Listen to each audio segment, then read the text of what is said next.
Hello. आवाज आ रही है सभी को?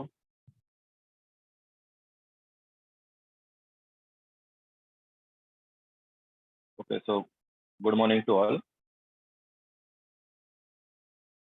तो लास्ट लेक्चर हमने इंडिकेटर स्टार्ट किया था। नाउ आज हम पढ़ेंगे एसिड बेस टाइट्रेशन, जहाँ पर इंडिकेटर का यूज करेंगे।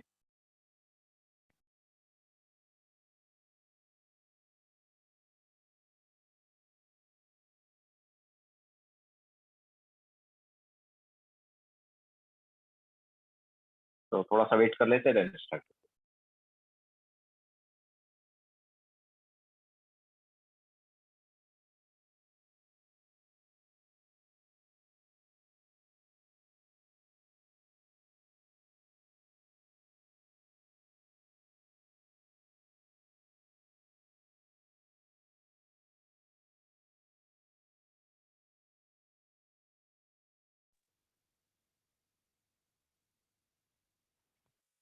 यस निर्वेद।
तो चलो स्टार्ट करते हैं। तो देखो, एसिड बेस टाइट्रेशन जो है वो, उसमें क्या एसिड और बेस का रिएक्शन होता है। तुमने किए होंगे लैब में, ब्यूरेट पिपेट लेके किए हैं क्या?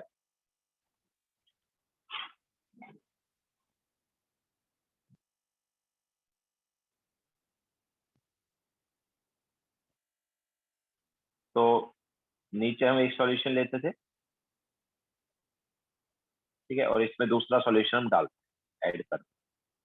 तो क्या होता है कि एक सॉल्यूशन जो है उसका मोलरिटी मान लो m1 है और वॉल्यूम इसका v1 है, और दूसरा सॉल्यूशन ले रहे हैं उसका एक्चुअली मोलरिटी निकालना होता है जनरली, एंड इसका वॉल्यूम जो है हम रीडिंग से नोट करते हैं। तो यहाँ पर क्या होता है, मतलब m1 जो है वो नॉन होता है, v1 जो है ये भी पता है,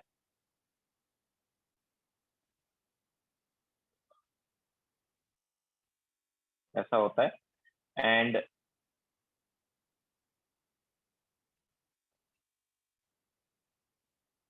m2 जो है वो निकालना है, ये जो है ये निकालना होता है लैब में, एंड v2 जो है ये रीडिंग से आता है। ये किससे आता है, ये रीडिंग से आता है। तो ये रीडिंग से कब आता है, जब हमारे पास कलर चेंज हो जाता है तो उससे ये हमारे पास आ जाता है, ठीक है। जब इसमें दूसरा वाला सॉल्यूशन ऐड करते हैं M2 वॉल्यूम वाला, तो ऑब्वियसली कैसे ऐड कर रहे हैं, अलग अलग मतलब स्टार्टिंग में ड्रॉप बाय ड्रॉप ऐड करते जाते हैं, ठीक है। M2 मोलरिटी का सॉल्यूशन है, उस ड्रॉप बाय ड्रॉप इसमें जब ऐड करते जाते हैं तो एक पर्टिकुलर वॉल्यूम पर क्या है, कलर चेंज हो जाता है। तो जब कलर चेंज होता है तो वो वाला रीडिंग हम नोट कर लेते हैं, तो वही वी, ठीक है। तो फिर हम यहाँ पर फॉर्मूला लगाते हैं, मतलब ऑब्वियसली ये रीडिंग कब नोट करनी होती है, कलर चेंज जब होता है तब ये रीडिंग नोट कर ली होती है। तो हम फिर फॉर्मूला लगाते हैं m1v1 is equal to m2, okay. तो ये फॉर्मूला लगाते हैं। तो अब हमें कैसे पता चलेगा कि यार ये फॉर्मूला हमें लगाना है जब v2 हमारे पास रीडिंग आ गई तब, तो ऑब्वियसली कलर चेंज होता है। v2 रीडिंग जब आती है तब क्या होता है, कलर चेंज होता है, ओके। तो जैसे ही कलर चेंज हुआ हम रीडिंग नोट करते हैं, जैसे ही कलर चेंज हुआ हम क्या करते हैं, रीडिंग नोट कर लेते हैं। तो m1v1 is equal to m2v2 जो है ये होता है इक्वलेंट पॉइंट। ये क्या होता है, ये होता है इक्वलेंट पॉइंट, ठीक है। At equivalent point m1v1 is equal to क्या होता है, m2v2 होता है। तो हमें ऐसा इंडिकेटर यूज करना है जो कि इक्वलेंट पॉइंट पर करे, कलर चेंज करे, ठीक है। तो सूटेबल इंडिकेटर जो है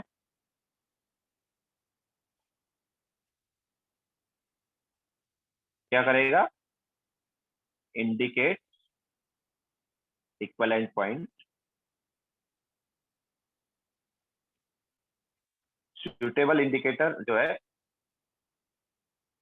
वो क्या करता है, इक्वलेंट पॉइंट इंडिकेट करता है। तो सूटेबल इंडिकेटर जो है इंडिकेट इक्वलेंट पॉइंट, या हम बोल सकते हैं that is it changes colour of solution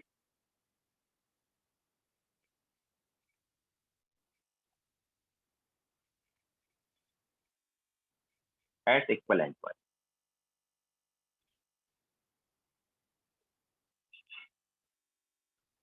तो हम यहाँ पर क्या करते हैं, ये जो सॉल्यूशन लिया ना, इस सॉल्यूशन, इसमें इंडिकेटर के एक दो ड्रॉप डाल देते हैं। तो जब उसमें एक दो ड्रॉप डाल देते हैं फिर हम यहाँ पर टाइट्रेशन स्टार्ट करते हैं, मतलब जो दूसरा वाला सॉल्यूशन है वो धीरे धीरे ऐड करते रहते हैं। तो जब ऐड करते रहते हैं तो हम देखते हैं कि एक पर्टिकुलर वॉल्यूम पर जाकर ये जो सॉल्यूशन इसका कलर चेंज हो गया। जैसे ही कलर चेंज हुआ हम वो वाली रीडिंग नोट कर लेते हैं, ठीक है। तो वो वाली रीडिंग नोट कर लेते हैं, फिर ये फॉर्मूला लगा देते हैं m1v1 is equal to m2v2, okay. तो m1v1 is equal to m2v2 मतलब मोल्स सेम है। m1v1 इज फर्स्ट वाले के मोल्स, m2v2 सेकंड वाले के मोल्स, ठीक है। तो मोल्स सेम है, और मोल्स सेम है या नंबर ऑफ इक्वलेंट सेम है। अभी हम नंबर ऑफ इक्वलेंट पे गए नहीं, नंबर ऑफ इक्वलेंट जो है वो नेक्स्ट चैप्टर जो है वॉल्यूमेट्रिक एनालिसिस, उसमें बताएंगे कि इक्वलेंट क्या होता है। अभी जस्ट ये देखो कि एट इक्वलेंट पॉइंट हम बोल देंगे कि नंबर ऑफ मोल्स क्या है, सेम। लेकिन ये नंबर ऑफ मोल्स सेम वाला कॉन्सेप्ट जो है, ये m1v1 इक्वल टू m2v2 वाला जो कॉन्सेप्ट है, ये रहता है जब हमारे पास एसिड जो है वो एक H पॉजिटिव दे और बेस जो है वो एक OH है, मतलब मोनो एसिडिक और मोनो बेसिक वाला। ठीक है, मतलब हम ऐसे बोल सकते हैं कि at equivalent point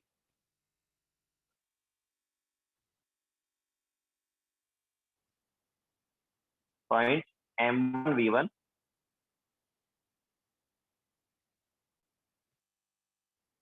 is equal to M2V2 if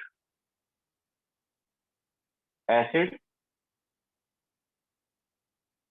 is monobasic, मतलब gives 1H positive, and base is monoacidic, मतलब gives 1 OH नहीं। ठीक है, फॉर एग्जाम्पल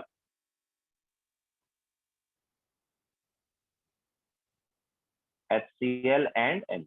ठीक है, तो जैसे HCl और NaOH का अगर हम टाइट्रेशन करा रहे हैं तो HCl और NaOH दोनों क्या करते हैं, एक H पॉजिटिव एक OH नेगेटिव देते हैं। तो उनके केस में इक्वलेंट पॉइंट कब आएगा, जब M1V1 इज इक्वल टू क्या होगा, M2V2। Okay, so at equivalent point M1V1 is equal to क्या होगा, M2V2। तो इंडिकेटर जो है वो क्या करना चाहिए, इक्वलेंट पॉइंट इंडिकेट करना चाहिए। और इक्वलेंट पॉइंट को इंडिकेट कैसे करेगा, ऑब्वियसली इक्वलेंट पॉइंट पर वो क्या कर लेगा, कलर चेंज करते। ओके, सॉल्यूशन जो है उसका कलर चेंज कर देगा। तो हमें यही देखना है कि कौन सा इंडिकेटर जो है at equivalent point colour change कर सकता है। ठीक है, हमें यहाँ पर यही देखना है कि कौन सा इंडिकेटर एट इक्वलेंट पॉइंट क्या कर सकता है, कलर चेंज कर सकता है। जो indicator at equivalent point colour change कर लेगा उसी इंडिकेटर को हम यहाँ पर यूज करेंगे। तो ये हम पीएच वाला कॉन्सेप्ट लगा के देखेंगे, जैसे हमने लास्ट लेक्चर में बताया था ना, पीएच रेंज ऑफ टाइट्रेशन वगैरह, ये sorry pH range of indicator वगैरह। ओके, तो पीएच रेंज ऑफ इंडिकेटर हमने बताया था, उस पीएच रेंज ऑफ इंडिकेटर का यहाँ पर यूज करेंगे हम, जिससे हमें पता चलेगा कि कौन सा कलर कब रहेगा। ठीक है, pH range of titration, sorry pH range of indicator से लास्ट टाइम हमने बताया था ना, पीएच रेंज ऑफ टाइट्रेशन से हमने क्या बताया था कि ये पीएच है तो ये कलर, और इससे ज्यादा पीएच है तो ये कलर, याद है। तो वही वाला ही हम यहाँ पर कॉन्सेप्ट लगा के देखेंगे कि कौन सा इंडिकेटर हमें यूज करना चाहिए। ओके, तो एक्चुअली तुम लोगों ने टाइट्रेशन नहीं किया है ना, इसलिए तुम्हें इसमें थोड़ा भी गड़बड़ लग रहा होगा। टाइट्रेशन किए हैं क्या तुम लोगों ने लैब में?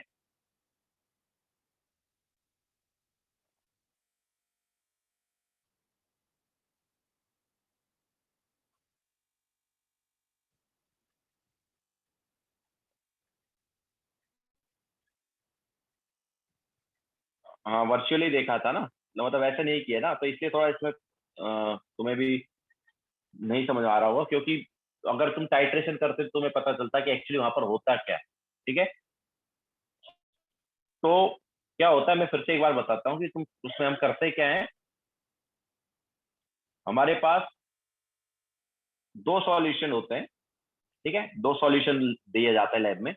दो सॉल्यूशन में से एक सॉल्यूशन का तुम्हें मोलरिटी पता होता है और दूसरे सॉल्यूशन का मोलरिटी निकालना होता है। ठीक है, इसके अलावा एक सॉल्यूशन का वॉल्यूम भी पता होता है। तो क्या है, वहां पर तुम्हें टाइट्रेशन कराया जाता है। टाइट्रेशन मतलब रिएक्शन ही कराया जाता है। तो रिएक्शन कैसे कराते हैं कि हमारे पास एक सॉल्यूशन है, उस सॉल्यूशन में दूसरा सॉल्यूशन का ड्रॉप बाय ड्रॉप डाला जाता है। ठीक है, जब ड्रॉप बाय ड्रॉप डालते हैं तो एक पर्टिकुलर वॉल्यूम पर ये जो सॉल्यूशन है इसका क्या हो जाता है, कलर चेंज हो जाता है। ये तो हमने फिक्स कर दिया इसका वॉल्यूम, लेकिन दूसरा सॉल्यूशन में जब डाल रहे हैं तो उसका पर्टिकुलर वॉल्यूम पर क्या हो जाता है, इस सॉल्यूशन का कलर चेंज हो जाता है। ठीक है, ऑब्वियसली कलर चेंज तभी होगा जब इसमें हम कोई पहले इंडिकेटर यूज कर लेंगे। ठीक है, तो पहले इसमें एक इंडिकेटर डाल दिया जाता है सॉल्यूशन में, और वो इंडिकेटर डालने के बाद ही दूसरा सॉल्यूशन उसमें धीरे धीरे ऐड किया जाता है। तो एक पर्टिकुलर वॉल्यूम पर क्या हो जाता है, कलर चेंज हो जाता है। तो जैसे ही कलर चेंज हुआ हम वॉल्यूम का रीडिंग नोट कर लेते हैं।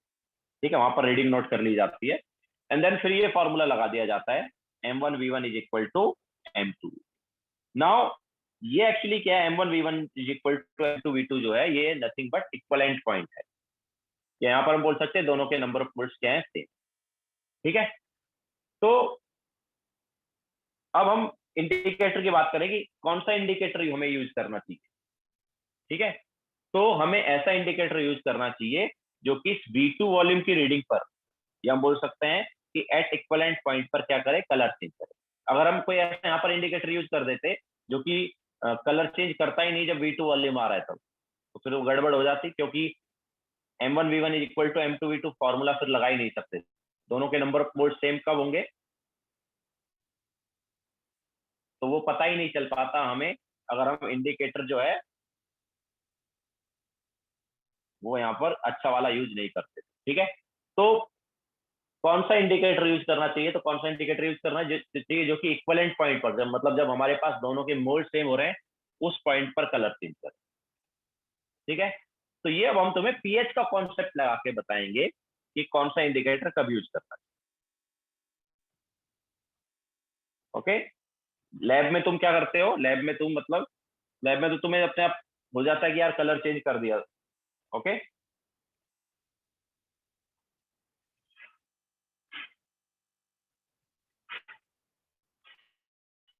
हाँ तो सूजल लैब में पोलैरिटी निकालने के लिए करते, तो वही तो मैं बोल रहा हूँ, मैं कुछ और थोड़ी बोल रहा हूँ। मैं क्या बोल रहा हूँ कि M1V1 is equal to M2V2 में हमें M1 पता है, V1 पता है, M2 पता है, V2 सॉरी V2 पता है, M2 मिल जाएगा।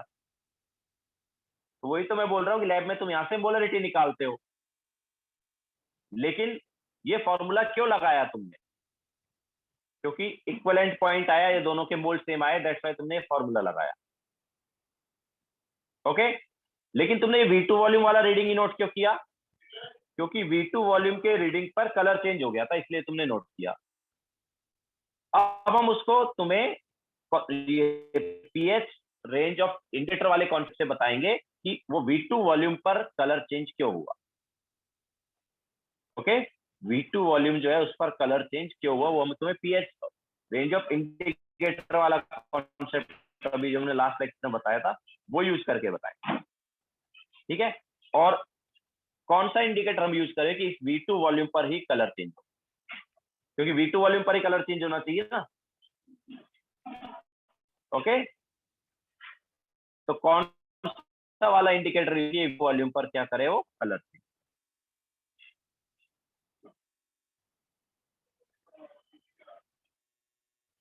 ओके, तो ये हम तुम्हें अलग अलग टाइट्रेशन लेके बताएंगे।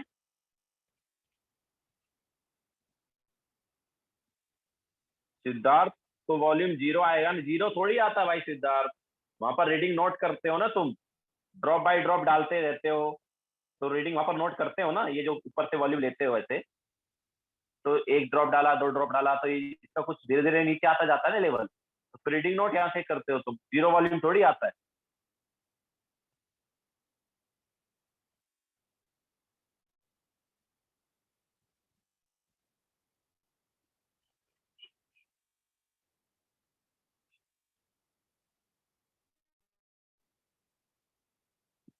जैसे जैसे इसमें तुम वॉल्यूम ऐड करते जा रहे हो, इंडिकेटर वाला भी समझ में आएगा, रुको वेट करो, मैंने इंडिकेटर का भी बताया नहीं है।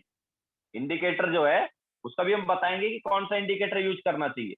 बस यहाँ पर ये देखो कि हमें ऐसा इंडिकेटर यूज करना चाहिए जो कि इक्वलेंट पॉइंट पर कलर चेंज करे, बस ये याद रखो, इक्वलेंट पॉइंट पर कलर चेंज होना चाहिए।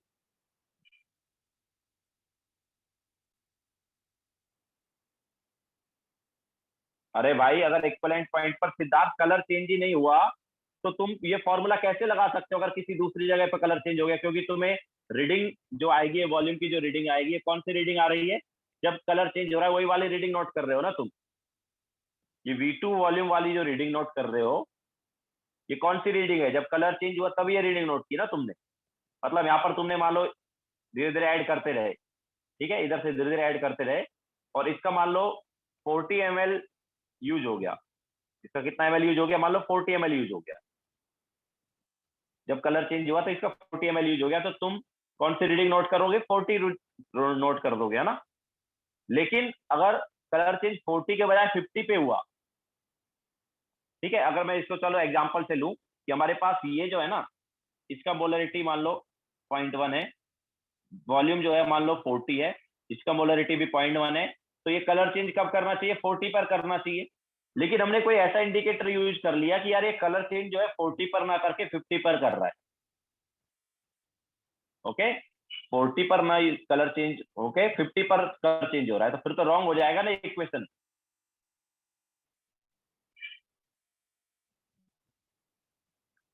तो हमें ऐसा इंडिकेटर यूज करना चाहिए जो कि 40 पर ही कलर चेंज करे।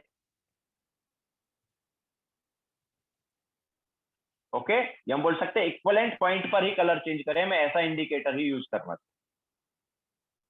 क्योंकि हमें तो, हम जब ऐड कर रहे हैं तो हमें थोड़ी पता चलेगा कि यार कब इक्वलेंट पॉइंट आए, हमें तो इक्वलेंट पॉइंट का पता है इसी से चल रहा है ना, कि कलर चेंज हुआ तभी हम रीडिंग नोट करेंगे ना। तो मान लो कलर चेंज 40 पर ना होके 50 पर हो गया, तो हम तो 50 वाला रीडिंग नोट कर लेंगे, तो वो तो रॉन्ग आ जाएगा, क्योंकि एक्चुअल में इसका 0.1 मोलार है, बट जब कैलकुलेशन करेंगे तो 0.1 की बजाय कुछ और मिल जाएगा।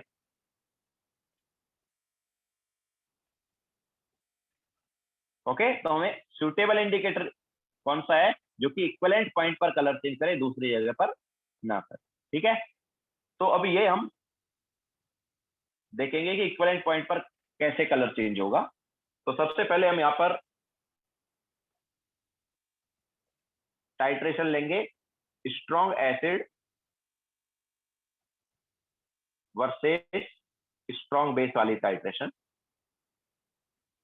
और हम जो अभी टाइट्रेशन ले रहे हैं एक्चुअल में, ये टाइट्रेशन में तुम्हारे अब तक के जो कॉन्सेप्ट है वो हमने जो पढ़ा है वो यूज होंगे। तो हम यहाँ पर ले रहे हैं HCl वर्सेज NaOH, ये वाला टाइट्रेशन मान लो हमने ले लिया, मतलब नीचे हम HCl ले रहे हैं और ऊपर से NaOH डाल रहे हैं। ठीक है, तो इसका 0.1 मोलार हमने ले लिया, इसका 40 ml ले लिया। और अब देखो, वहां पर तो तुम्हें एक्चुअली इसका कॉन्सेंट्रेशन निकालना है, लेकिन यहाँ पर हम ऑलरेडी तुम्हें कॉन्सेंट्रेशन इसका दे रहे हैं। ठीक है, मान लो इसका 0.1 मोलार है, एंड देन इसका वॉल्यूम धीरे धीरे हम क्या करते जाएंगे, ऐड करते जाएंगे। और ऑब्वियसली इक्वलेंट पॉइंट कब आएगा, जब इसका कितना यूज होगा, 40 ml यूज होगा, तब इक्वलेंट पॉइंट आएगा। ठीक है, तो हमें ये देखना है कि 40 ml पर कलर चेंज होना चाहिए, क्योंकि इक्वलेंट पॉइंट कब आ रहा है, 40 ml पर आ रहा है, तो 40 ml पर कलर चेंज होना चाहिए।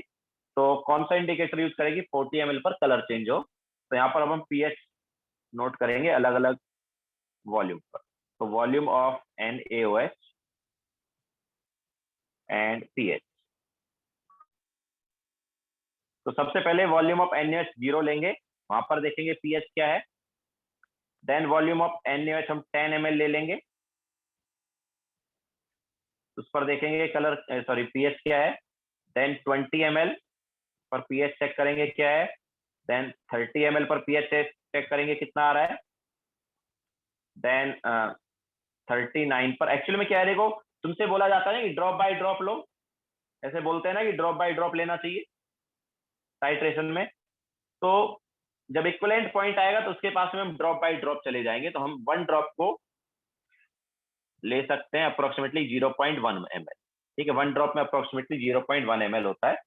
तो 40 ml से पहले एक ड्रॉप पहले का रीडिंग ले लेंगे, मतलब 39.9 ml का ले लेंगे। तो 39.9 ml से पहले एक 39 का भी ले लो, तो एक 39 का पीएच देख लेंगे कितना है, और एक 39.9 का देख। ठीक है, तो 39.9 का और 39 का पीएच देख लेंगे, एंड देन इसके बाद 40 ml का देखेंगे,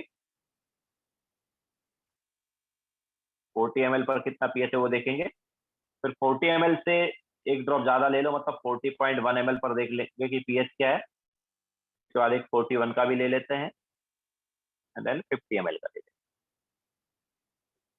ठीक है, तो इन सब पर हम देखेंगे कि कितना कितना पीएच आ रहा है। ओके, तो सबसे पहले 0 ml ऑफ NaOH पर हम देखेंगे पीएच कितना है। तो 0 ml ऑफ NaOH पर पीएच कितना है भाई, 0 ml ऑफ NaOH जब हमने लिया तो पीएच कितना है बताओ। 0 ml ऑफ NaOH मतलब हमने NaOH डाला ही नहीं।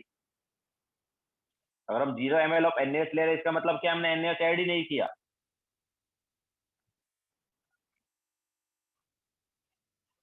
ओके, 0 ml ऑफ NaOH पर हमने क्या है, NaOH ऐड ही नहीं किया, तो हमारे पास जस्ट क्या है, HCl है।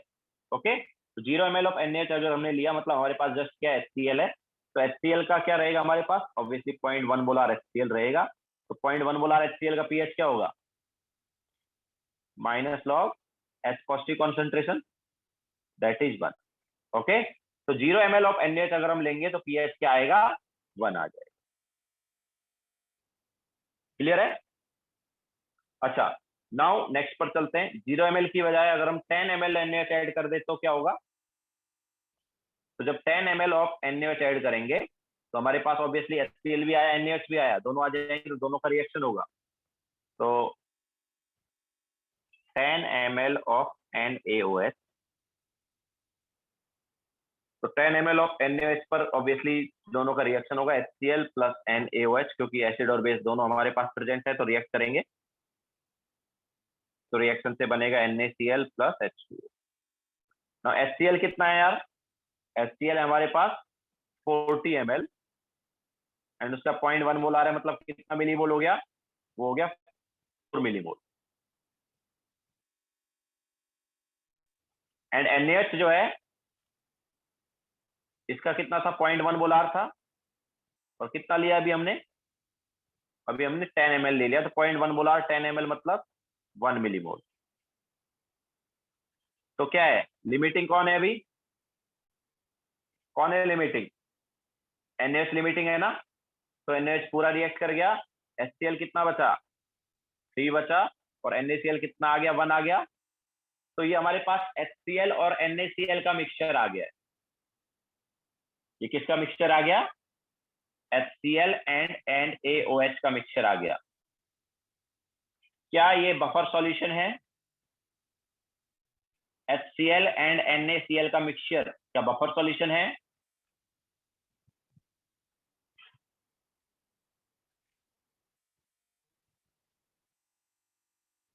HCl and NaCl का mixture is not buffer solution. HCl is strong acid. HCl क्या है? स्ट्रॉन्ग एसिड, एंड उसका सॉल्ट आया है। तो स्ट्रॉन्ग एसिड और उसका सॉल्ट बफर सॉल्यूशन नहीं होता है, वीक एसिड और उसका सॉल्ट बफर सॉल्यूशन होता है। ओके, वीक अगर HCl के बजाय वीक एसिड होता ना तो बफर सॉल्यूशन हो जाता। ओके, तो ये स्ट्रॉन्ग एसिड और उसका सॉल्ट का मिक्सचर है, तो it is not buffer solution. तो अभी हमारे पास क्या है? तो ये बेसिकली हमारे पास क्या? स्ट्रॉन्ग एसिड है सॉल्यूशन में, तो स्ट्रॉन्ग एसिड की वजह से पीएच आ जाएगा। तो पहले हम यहाँ पर इसका निकालेंगे कॉन्सेंट्रेशन। तो 3 डिवाइड बाय टोटल वॉल्यूम कितना हो गया?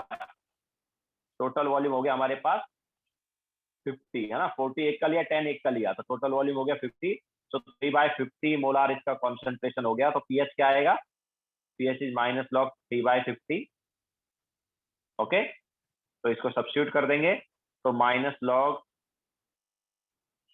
3/50 इज इक्वल टू क्या हो गया? लॉग ऑफ 50/3, या फिर लॉग ऑफ 50/3 क्या हो जाएगा?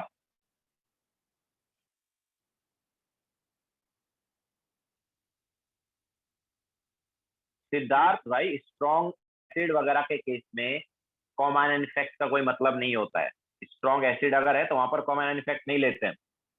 कॉमन एंड इफेक्ट का मेन इफेक्ट कहां पर पड़ता है? जब वीक वाले हो तब पड़ता है। स्ट्रॉन्ग में कॉमन एंड इफेक्ट का कोई फर्क नहीं पड़ता।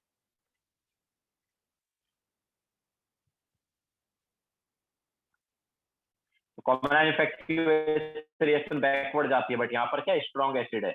ओके, यस नीरज, जब रिवर्सिबल रिएक्शन होगी तब वो इफेक्ट पड़ता है। तो स्ट्रॉन्ग एसिड का रिवर्सिबल रिएक्शन नहीं है। हाँ, तो log of 50/3, now log of 50/3 कितना आ गया? It is log 10 plus log 5। तो log 10 plus log 5 is 1.7 minus 0.48, तो ये हो गया 1.22 शायद। ओके, तो पीएच कितना आ गया? 1.22 आ गया। देन अब देखो ये सेम चीज होती रहेगी कब तक? जब तक NaOH लिमिटिंग होगा। और NaOH लिमिटिंग कब कब तक होगा? ऑब्वियसली ये पूरे पार्ट में NaOH क्या होगा? लिमिट, क्योंकि NaOH के मिलीमोल्स जो हैं वो क्या रहेंगे? NaOH के मिलीमोल्स जो हैं वो HCl से कम रहेंगे। ठीक है, तो अभी सेम चीज करते जाएंगे आगे। तो अभी देखो जब 20 ml हम ले लेंगे 20 ml NaOH लेंगे तो NaOH के मिलीमोल्स कितने हो गए, 2 हो गए ना। तो ये 2 रहेगा, ये 4 रहेगा, तो ये पूरा ही पूरा 2 खत्म हो गया। ये 4 में से 2 जाएगा तो कितना बचेगा, 2। ओके, तो कॉन्सेंट्रेशन क्या आ जाएगा, HCl का 2 बाय टोटल वॉल्यूम 60। ओके, तो HCl का कॉन्सेंट्रेशन हो जाएगा 2 बाय 60, तो minus log of 2 by 60, that is nothing but log 30। Log 30 होगा log 10 plus log 3, that is 1.4। Then जब हम 30 ml लेंगे तो क्या होगा, तो 30 ml पर इसका NaOH का हो जाएगा 3 मिलीमोल, HCl होगा 4 मिलीमोल। तो NaOH पूरा 3 मिलीमोल रिएक्ट किया, HCl जो है 4 में से 3 जाएगा, तो कितना बचेगा, 1 बचेगा। तो 1 मिलीमोल बचा HCl और टोटल वॉल्यूम हो जाएगा तब 40 प्लस 30 70। तो pH आ जाएगा माइनस लॉग ऑफ 1 बाय 70, ये हम लिख सकते हैं लॉग 70। तो लॉग 70 होगा 1.85।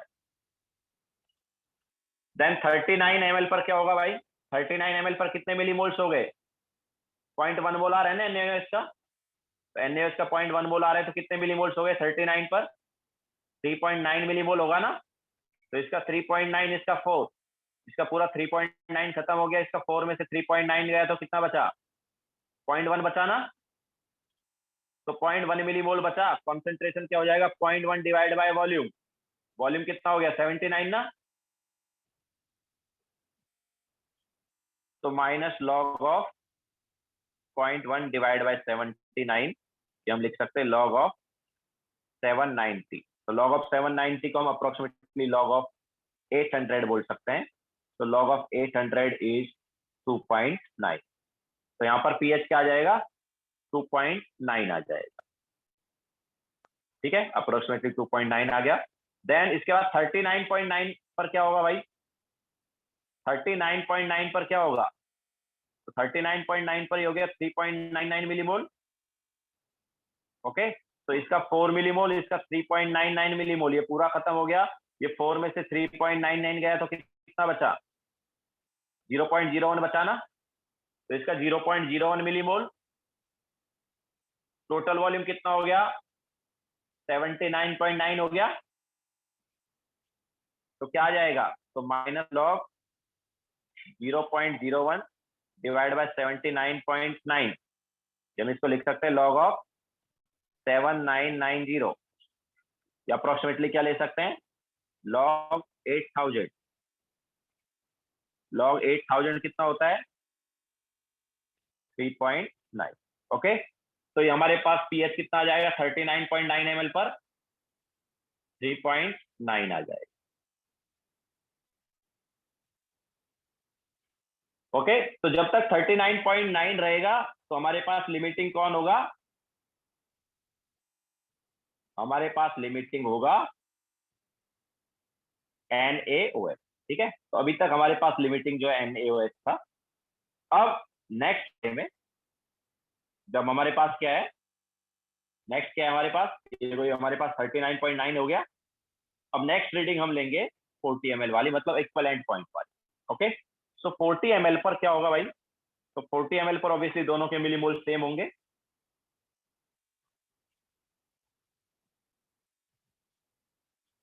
तो HCl plus NaOH gives NaCl plus H2O। तो इसका 4 मिलीमोल, इसका भी 4 मिलीमोल, ये 0 0 ना, दोनों खत्म हो गए, ये 4 आ गया, ये 4 आ गया। अब क्या करें भाई, अब कितना pH होगा,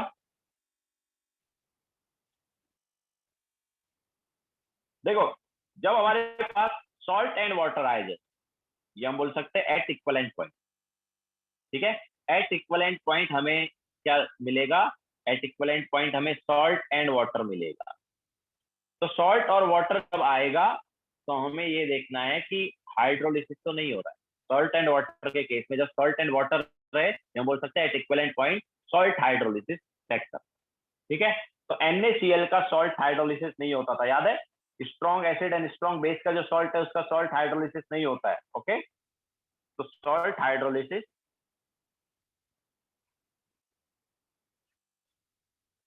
डज नॉट टेक प्लेस, इसलिए पीएच क्या होता था, पीएच यहां पर क्या आता था, 7 आता है। क्लियर है क्या? तो अभी 40 ml पर पीएच क्या आएगा, 7 आएगा। तो 40 ml पर पीएच जो है 7 आ गया। ओके, नाउ नेक्स्ट हम लेंगे 40.1 ml। तो 40.1 ml पर देखेंगे क्या होगा।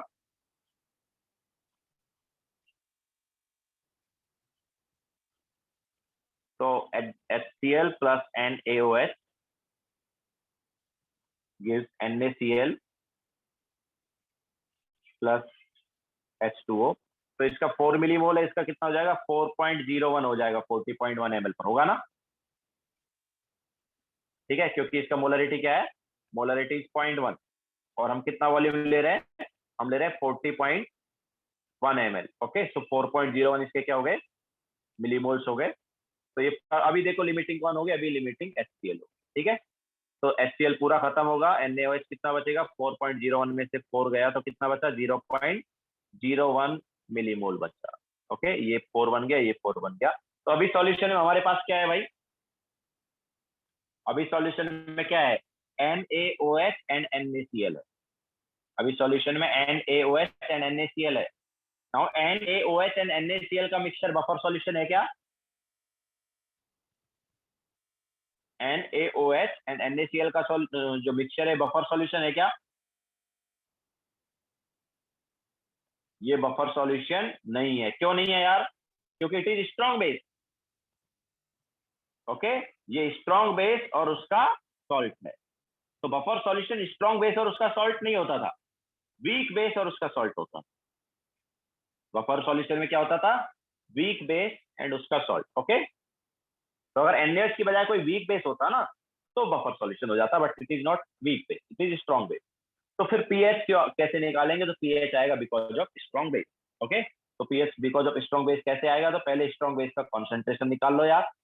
तो 0.01 डिवाइड बाय वॉल्यूम कितना हो गया, वॉल्यूम कितना है भाई इसका, वॉल्यूम हो गया हमारे, एक का 40 लिया, दूसरा का 40.1, तो ये हो गया 80.1। ओके, तो पहले पीओएच निकालेंगे। POH is minus log 0.01 divide by 80.1, ये हो गया पीओएच। तो पीएच क्या आएगा, इट इज 14 माइनस पीओएच, मतलब 14 माइनस माइनस प्लस हो गया, plus log of 0.01 divide by 80.1। Okay, तो हमारे पास पीएच आ जाएगा। तो पीएच क्या आया, 14 plus log of 0.01 divide by 40.1। इसको हम ऑब्वियसली क्या लिख सकते हैं, सॉरी नॉट 40.1, 80.1 ना, या 80.1। सो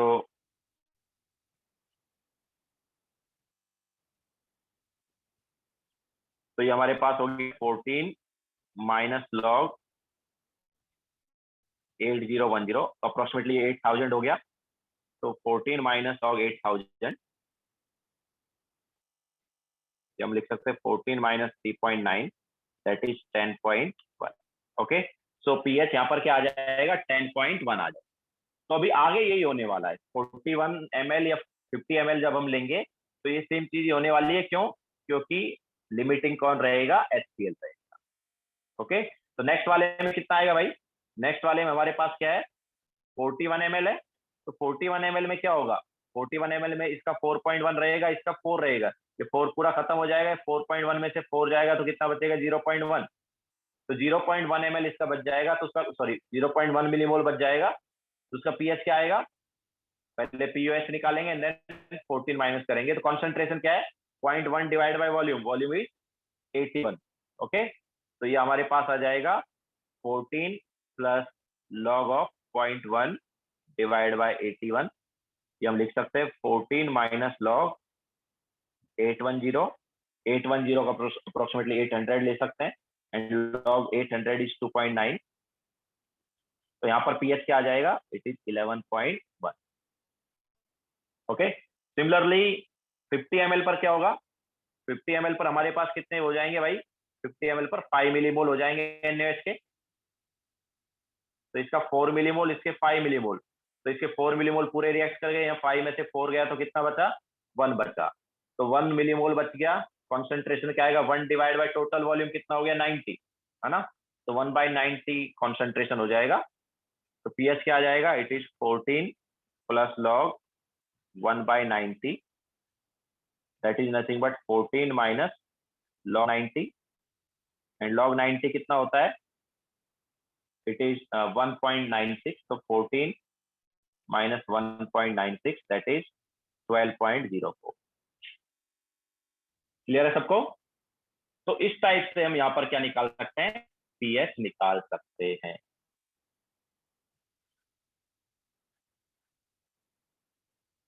ओके, तो ये हमने पीएच निकाला अलग अलग वॉल्यूम पर। तो देखो काफी कॉन्सेप्ट यूज हुए ना अभी तक जो हमने पढ़ा है उसके।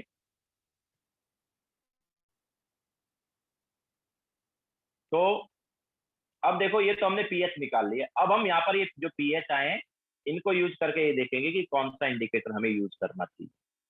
ठीक है, ये जो हमारे पास पीएच के वैल्यू आए हैं अलग अलग, इनको यूज करके हम देखेंगे कि कौन सा इंडिकेटर यूज होना चाहिए।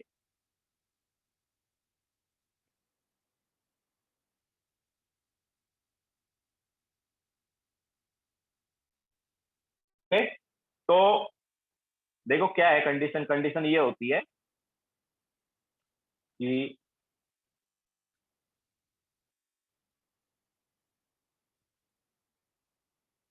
अच्छा अच्छा पीएच रेंज होता है हमारे पास, एक pH range of indicator last time बताया था, और एक होता है pH range of titration.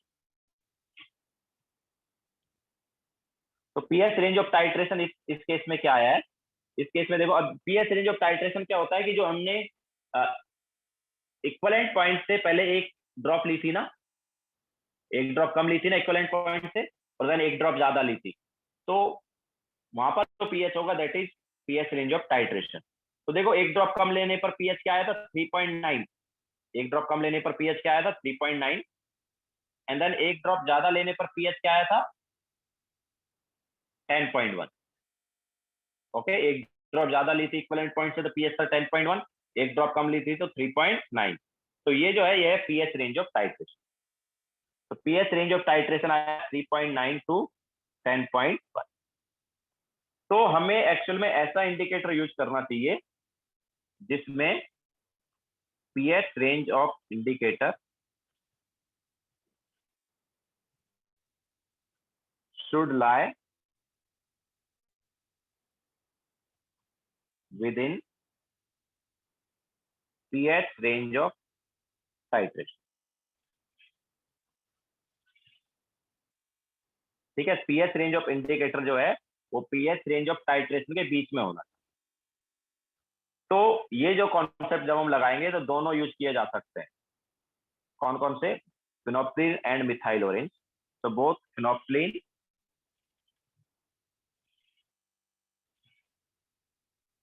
And methyl orange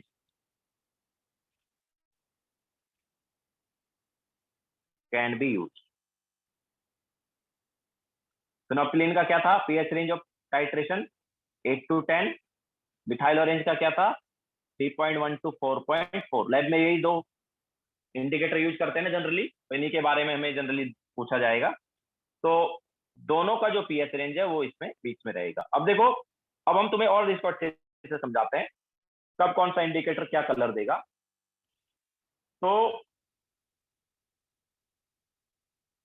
बाकी भी कर सकते हैं भाई, बाकी भी कर सकते हैं, लेकिन क्या है कि लैब में ये दो ही यूज किए जाते हैं जनरली, तो इन्हीं के बारे में हम बता रहे हैं। ठीक है, बाकी भी कर सकते हो। तो अभी ये दो यूज कैसे किए जाते हैं देखो, मतलब दोनों को यूज हम क्यों कर रहे हैं इसको मैं दूसरे तरीके से बताता हूँ। बाकी एक तो मैंने बताया ही है कि ये देखो पीएच रेंज ऑफ इंडिकेटर जो है 8 टू 10 है, तो ये इसके बीच में लाई कर रहा है ना। ठीक है, सिमिलरली इसका पीएच रेंज 3.1 टू 4.4 है, तो ये भी इसके बीच में लाई कर रहा है। ऑब्वियसली 3.9 थोड़ा बाद में आ गया, बट स्टिल हम बोल रहे हैं ये भी बीच में लाई कर रहा है। तो ये हमने जो बोला था कि pH range of indicator should lie with in pH range of titration, तो उससे देख सकते हैं। इसके अलावा देखो हम फिर से एक और दूसरी तरह से इसको बताते हैं। जब हमने 39 एम लिया था तो पीएच कितना था वो देखो, 39.9 ml पर देख लो, 40 पर देख लो, 40.1 ml पर देख लो, एंड 41 पर देख लो। ठीक है, तो 39 ml पर कितना था पीएच? 2.9 था ना, इस पर 3.9 ml था, 40 ml पर 7 हो गया था, 40.1 पर क्या हो गया? 10.1 हो गया, एंड 41 पर कितना आया था? 41 पर 11.1 आ गया। सॉरी, नॉट ml, ये पीएच था ये तो। हाँ, तो ये हमारे पास पीएच आया। ओके, अच्छा अब देखो कलर देखो, अगर हम फिनोप्सिलिन यूज करें, अगर हम क्या करें, फिनोप्सिलिन यूज करें, तो यार 2.9 पर कैसा कलर होता है? कलरलेस होता है क्या? तो अगर हमने फिनोप्सिलिन ऐड कर दिया ऐसे सॉल्यूशन में या ऐसी टाइट्रेशन में, तो फिनोप्सिलिन ऐड कर दिया तो 39 ml पर वो कैसा आएगा? कलरलेस आएगा। 39.9 ml पर कितना पीएच आ रहा है? 3.9 ना, तो वो भी कलरलेस होगा क्योंकि 8 से कम है। अगर हम 40 ml ले लेंगे तो 40 ml पर क्या आ रहा है? पीएच 7 आ रहा है ना, तो यहां पर भी कलरलेस होगा क्योंकि वो 8 से कम है। 40.1 पर कितना पीएच हो गया भाई? 10.1 हो गया। नाउ 10.1 देखो दूसरी साइड हो गया, तो अभी क्या होगा? रेड या पिंक? सिमिलरली यहाँ पर 11.1 पर भी क्या होगा? रेड या पिंक। तो बताओ कौन सी रीडिंग नोट करेंगे? हम कौन सी रीडिंग नोट करते हैं? हम कौन सी रीडिंग नोट करते हैं? जब कलर चेंज होता है वो वाले रीडिंग नोट करते हैं ना। तो अगर हमने फिनोप्सिलिन यूज किया तो कलर चेंज कौन सी रीडिंग पर होगा? 40.1 पर होगा। ओके, तो यहाँ पर क्या है, ऑब्वियसली थोड़ा सा एरर आएगा, थोड़ा सा एरर आएगा, इसलिए वहां पर भी हम क्या करते हैं, लैब में भी 2-3 रीडिंग नोट करते हैं, ऐसा नहीं कि एक ही रीडिंग नोट कर लेते हैं। तो फिनोप्सिलिन यूज किया तो एग्जैक्ट आंसर नहीं मिलेगा, थोड़ा सा एरर मिलेगा, थोड़ा सा यहाँ पर एरर आ सकता है क्योंकि 40 ml पर कलर चेंज होना चाहिए था, बट 40.1 ml पर होता है तो उतना चलता है, उतना एरर चल जाता है फिर। ठीक है, तो फिनोप्सिलिन यूज करेंगे तो 40 ml पर कलर चेंज ना होके 40.1 ml पर आता है, कलर चेंज होता है, तो ऑब्वियसली हम जो रीडिंग नोट कर रहे हैं उसमें थोड़ा सा एरर आ रहा होगा। ओके, जब हम एक्सपेरिमेंट में जब करेंगे, लैब में एक्सपेरिमेंट करेंगे तो वहां पर एरर आता है, बट हमें नहीं पता चलता, कोई हमें यहाँ से पता चल रहा है कि वो एरर नहीं। क्यों? क्योंकि 40 ml पर कलर चेंज होना चाहिए था, बट ये 40.1 ml पर कलर चेंज करता है। ओके, बट चलता है उतना एरर। नाउ इसका देखो, मिथाइल ऑरेंज का देखो भाई, 2.9, 2.9 जो है इस पर कितना, मतलब इस पर क्या कलर होगा? देखो 2.9 इज लेस देन 3.1 ना, तो 3.1 से कम पीएच है तो कैसा होता था ये? कैसा होता था? रेड होता था ना। ठीक है, अच्छा 3.9 पर कैसा होगा भाई? तो 3.9 पर रेड एंड येलो का मिक्सचर आएगा, बीच में है ना, 3.1 और 4.4 के बीच में कैसा रहेगा? मिक्सचर वाला कलर रहेगा। 3.1 से कम पीएच है तो रेड, 4.4 से ज्यादा पीएच है तो येलो, तो बीच में कैसा होगा? मिक्सचर वाला होगा। तो रेड एंड येलो का मिक्सचर कैसा दिखता है यार? रेड एंड येलो का मिक्सचर कैसा दिखता है? ऑरेंज होता है क्या?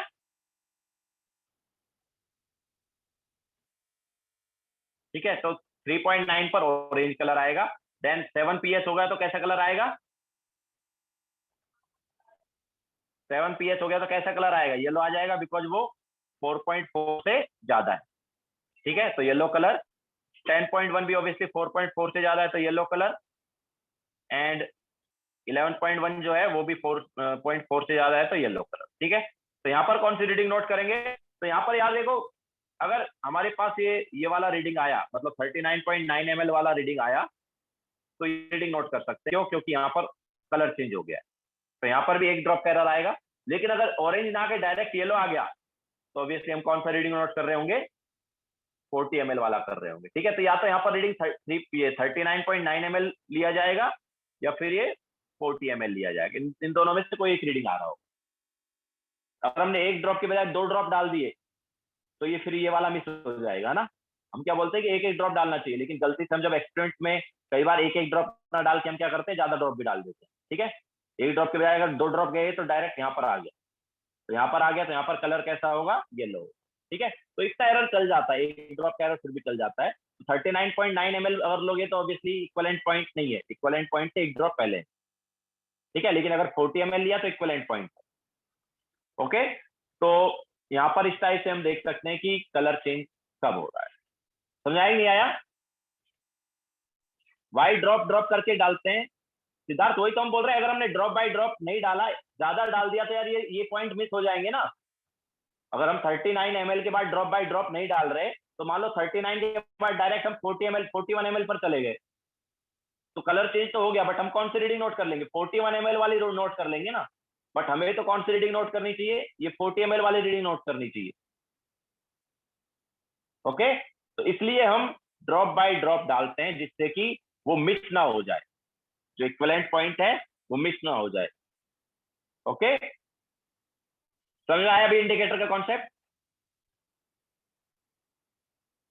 ठीक है, तो इंडिकेटर बेसिकली क्या करता है, इंडिकेटर जो है वो इक्विवेलेंट पॉइंट पर ही कलर चेंज करता है। ओके, तो हमें ऐसा इंडिकेटर यूज करना चाहिए जो कि इक्विवेलेंट पॉइंट पर कलर चेंज करे। एक ड्रॉप का डिफरेंस तो चल जाता है फिर भी, जैसा यहाँ पर एक ड्रॉप का डिफरेंस आ रहा है या एरर आ रहा है। ओके, तो इतना चल जाता है, बट ज्यादा डिफरेंस नहीं चलता है। ओके, तो इस टाइट्रेशन में फिनोक्सिलिन भी यूज किया जा सकता है और मिथाइल ऑरेंज भी यूज किया जा सकता है। क्लियर है सबको?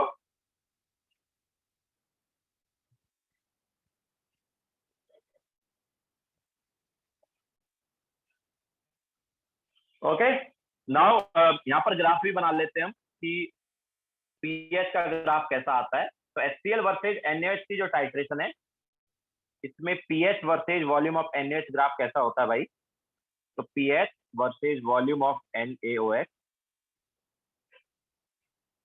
तो देखो, जैसे जैसे हम वॉल्यूम स्टार्टिंग में, देखो पीएच क्या 1 है, बहुत कम पीएच है ना, और देखो पीएच बढ़ कैसे रहा है, थोड़ा थोड़ा बढ़ रहा है, 1 से 1.2 टू 1.2 से 1.48, 1.48 से 1.85, देन 2.9, ठीक है, देन 3.1। लेकिन देखो 3.1 के बाद एक से देखो क्या हुआ, 7 एंड 10.1 हो गया। ओके, एकदम से बड़ा जंप आ रहा है, 3.9 टू 7 एंड 7 टू 10.1, काफी बड़ा जंप है ना। ओके, तो इक्वलेंट पॉइंट के अराउंड बड़ा जंप आ रहा है, देन वापस फिर क्या है, थोड़ा थोड़ा बढ़ रहा है, 10.1 से 11.1, देन 12.04। ओके, फिर से थोड़ा थोड़ा बढ़ रहा है। तो क्या है, पीएच जो है वो धीरे धीरे बढ़ेगा, ऐसे धीरे धीरे धीरे धीरे बढ़ रहा है, और इक्वलेंट पॉइंट के अराउंड एकदम बड़ा जंप आता है। ठीक है, तो big jump at equivalent point. तो strong acid versus strong base का जो टाइट्रेशन है, उसमें काफी बड़ा जंप आता है इक्वलेंट पॉइंट पर। ओके, ग्राफ ऐसा आएगा एंड इक्वलेंट पॉइंट पर काफी बड़ा जंप आ जाता है। ओके, तो ये pH versus volume of NaOH graph है। Strong acid versus strong base titration में बड़ा जंप देखने को मिलेगा। तो तुमसे जस्ट ऐसे ही हो सकता है ग्राफ भी पूछ लें कि which of the following is the graph of strong acid strong base titration. ठीक है, तो जिस ग्राफ में बड़ा जंप होगा एट इक्विवेलेंट पॉइंट, वो ग्राफ किसका होगा, स्ट्रॉन्ग एसिड स्ट्रॉन्ग बेस वाला होगा।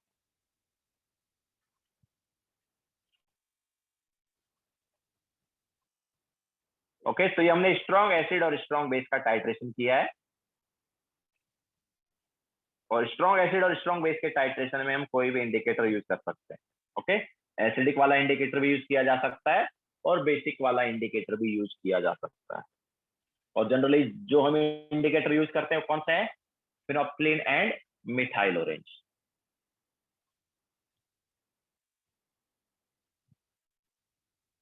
ओके, नाउ नेक्स्ट टाइट्रेशन पर चलते हैं। ओके, तो नेक्स्ट टाइट्रेशन हम यहाँ पर लेते हैं वीक एसिड वाली।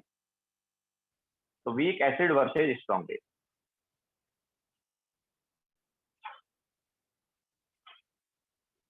वीक एसिड ले लिया हमने CH3COOH, and same concept apply करेंगे यहाँ पर भी।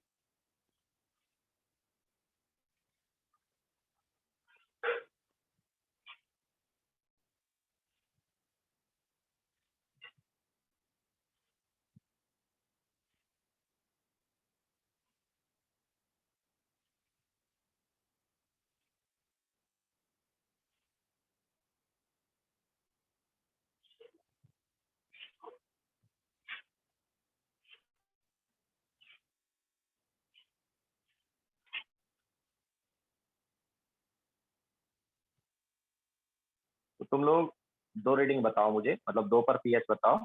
जब हम 0 ml लेंगे तो पीएच क्या होगा बताओ।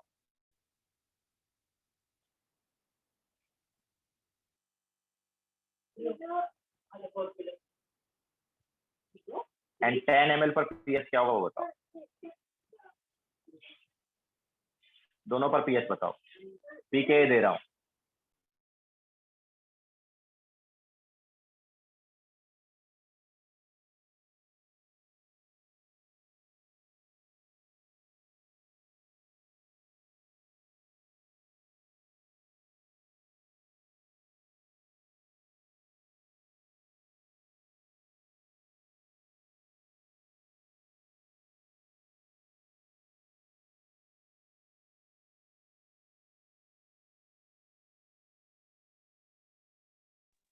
तो 0 और 10 ml पर पीएच बताओ कितना होगा।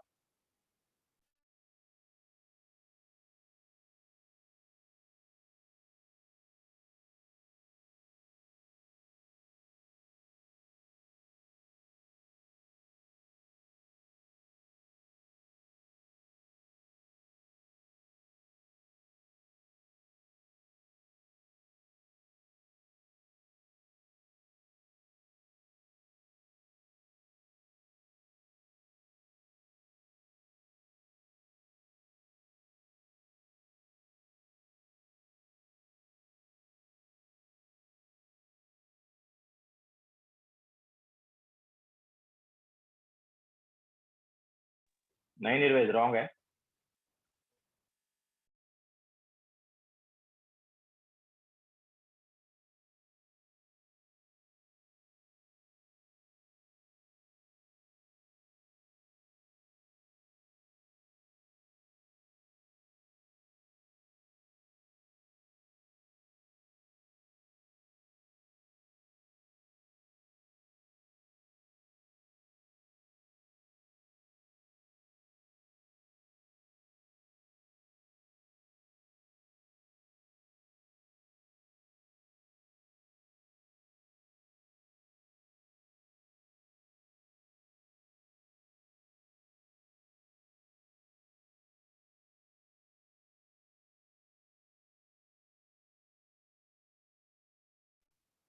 यस सिद्धार्थ, करेक्ट है।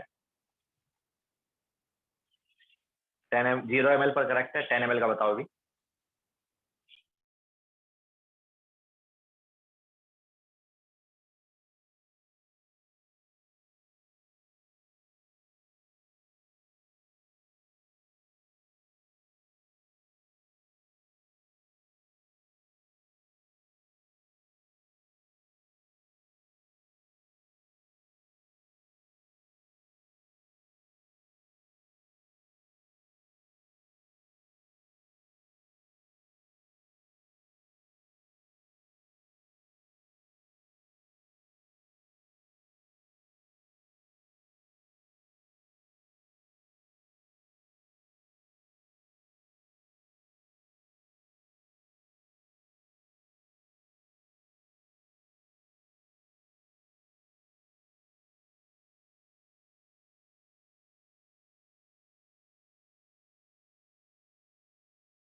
log 3 सिद्धार्थ याद रखने को बोला था ना, 0.48 होता है।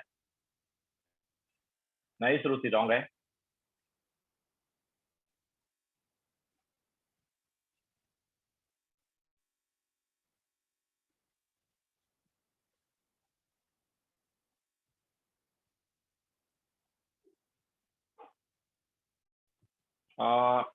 यस सिद्धार्थ, करेक्ट है।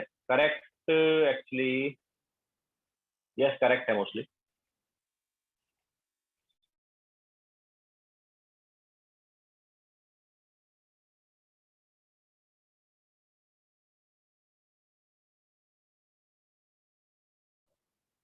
प्रशांत, फर्स्ट वाला रॉन्ग है, सेकंड वाला करेक्ट है। यस सिद्धार्थ। तो देखो चलो कराते हैं। तो जैसा मैंने बताया कि यार अभी तक हमने जो पढ़ा है ना वो कॉन्सेप्ट यूज होने वाले हैं यहाँ पर। तो देखो होगा 0 ml पर हमारे पास क्या है, जब हम 0 ml ऑफ NaOH ले रहे हैं तो क्या है हमारे पास, ऑब्वियसली 0 ml ऑफ NaOH पर हमारे पास CH3COH ही है ना बस, 0.1 मोलार CH3COH। तो यार व्हाट इज CH3COH? CH3COH क्या है? CH3COH क्या है? It is weak acid. तो वीक एसिड का पीएच क्या था यार? PH is equal to half pKa minus half log C। याद आया? ओके, वीक एसिड का पीएच यही होता था ना। तो half into pKa 4.74 minus half log C। What is C? It is 0.1। तो क्या हो गया ये 2.37। 0.1 का log मतलब 0.1 को 10⁻⁻1 ले सकते हैं, वो आगे आएगा तो ये हो गया 2.87। क्लियर है? तो जब हम 0 ml ऑफ NaOH ले रहे हैं मतलब जस्ट हमारे पास क्या है CH3COOH है, तो पीएच क्या हो गया 2.87 हो गया। ओके, समझ आया सबको? नाउ अगर हम 10 ml ऑफ NaOH ले लेंगे तो देखो रिएक्शन होगी। तो 10 ml ऑफ NaOH लेंगे तो रिएक्शन हमारे पास क्या होगी देखो। तो CH3COOH plus NaOH gives CH3CONa plus H2O। तो 10 ml ऑफ NaOH मतलब इसका 1 मिलीमोल, इसका 4 मिलीमोल। तो एंड में क्या बचा, इसका 0, इसका 3, इसका 1, इसका 1। ठीक है, ये हमारे पास है। नाउ हमारे पास सॉल्यूशन में क्या है, हमारे पास सॉल्यूशन में CH3COOH एंड CH3COONa है। क्या ये बफर सॉल्यूशन है? क्या ये बफर सॉल्यूशन है? ये वीक एसिड और उसका सॉल्ट है तो obviously it is buffer solution. Okay, तो बफर सॉल्यूशन का पीएच क्या होता है? PH is equal to pKa plus log of salt मतलब 1 बाय एसिड मतलब 3। ओके, तो 4.74 plus log of 1 by, clear है क्या? तो सॉल्ट बाय एसिड ये आ गया, तो क्या आएगा ये देखो। तो it is 4.74 plus log of 1 by 3 या 4.74 माइनस लॉग 3 0.48। तो ये आ गया 4.2। क्लियर है? तो अब ये सेम चीज होती रहेगी कब तक? जब तक NaOH क्या रहेगा, लिमिटिंग रहेगा। ओके, जब तक NaOH लिमिटिंग है हमारे पास क्या रहेगा, CH3COOH एंड CH3CONa रहेगा फाइनल सॉल्यूशन में, जो कि बफर सॉल्यूशन होगा इसलिए। ओके, तो आगे सेम कॉन्सेप्ट अप्लाई करते रहेंगे। तो 20 ml पर कितना हो जाएगा यार? तो 20 ml पर क्या आएगा? 20 ml पर हमारे पास इसके 2 मिलीमोल होंगे, इसके भी 2 होंगे, है ना? सॉरी, इसके 2 मिलीमोल, इसके 4 मिलीमोल, ये पूरा खत्म हो जाएगा, ये 2 बचेगा और ये 2 बन जाएगा, है कि नहीं? तो क्या होगा यहाँ पर? ऑब्वियसली यहाँ पर हमारे पास क्या है, सॉल्ट हाइड्रोलिसिस नहीं होगा ना प्रशांत। सॉल्ट हाइड्रोलिसिस क्या होगा? सॉल्ट हाइड्रोलिसिस कब होता है? जब जस्ट सॉल्ट एंड वाटर हो। ओके, यहाँ पर सॉल्ट एंड वाटर नहीं, यहाँ पर क्या है, एसिड और उसका सॉल्ट है। जस्ट सॉल्ट और वाटर अगर होंगे तो सॉल्ट हाइड्रोलिसिस होगा। यहाँ पर एसिड और उसका सॉल्ट है, तो ये जो है ये बफर सॉल्यूशन होता है। हाँ, तो 4.74 plus log salt concentration 2, acid concentration 2, तो ये क्या आ गया, लॉग के अंदर वाला 1 हो गया, लॉग 1 0 होता है तो 4.74। ओके, फिर जब हमारे पास 30 ml हो गया NaOH, तो NaOH 30 ml हो गया मतलब 3 मिलीमोल। ओके, तो NaOH के 3 मिलीमोल है, CH3COH के 1 मिलीमोल, ये पूरा खत्म हो जाएगा, 4 में से 3 जाएगा तो कितना बचेगा 1, और ये 3 बन जाएगा। तो सॉल्ट हो गया 3, CH3COH हो गया 1, मतलब एसिड हो गया 1, तो क्या आएगा 4.74 प्लस लॉग ऑफ सॉल्ट हो गया 3, एसिड हो गया 1, तो 4.74 प्लस 0.48 कितना आ गया ये, this is 5.22। Okay, similarly 39 ml पर क्या होगा, 39 ml पर हो जाएगा ये हमारे पास, ये हो गया 3.9 मिलीमोल, ये 4 मिलीमोल, ये पूरा खत्म, ये 0.1 बचेगा, ये 3.9 हो जाएगा। ओके, तो लॉग के अंदर क्या आएगा, 3.9 by 0.1। Okay, so 4.74 plus log 3.9 divide by 0.1, that is log 39। Log 39 को हम लॉग 40 भी ले सकते हैं। ओके, सो लॉग 39 को लॉग 40 ले लेंगे तो कितना आ गया वो, ठीक है, लॉग 40 लेंगे तो क्या आएगा, 1.6 हो जाएगा। तो 1.6 हुआ तो कितना है ये आ जाएगा 6.34। ओके, नाउ जब 39.9 ml हो गया तो 39.9 ml पर ये हो गया 3.99 मिलीमोल, तो ये कितना बचेगा 0.1 और ये हो जाएगा 3.99। ओके, सो सॉल्ट 3.99, एसिड 0.01, तो क्या आएगा, तो 4.74 plus log of 3.99 divide by 0.01। Okay, तो कितना आ गया ये, ऑब्वियसली लॉग 3.99 अपॉन 0.01 क्या हुआ, अप्रोक्सीमेटली 400 हो गया ना, तो 4.74 plus 2.6 that is 7.34। Okay, so pH क्या आ गया, 7.34 आ गया। ओके, अच्छा, अभी भी क्या है, बफर सॉल्यूशन है ना, और कैसा बफर है, एसिडिक बफर है। 39.9 ml पर भी ये कैसा बफर है, एसिडिक बफर है। तो कुछ लोगों का एक मिसकंसेप्शन होता है कि एसिडिक बफर मतलब पीएच लेस देन 7, नहीं, ऐसा नहीं है। एसिडिक बफर मतलब कि वीक एसिड और उसका सॉल्ट का बफर। ओके, वीक एसिड और उसका सॉल्ट का बफर जो है वो acidic buffer. Okay, acidic buffer का पीएच भी ग्रेटर देन 7 हो सकता है।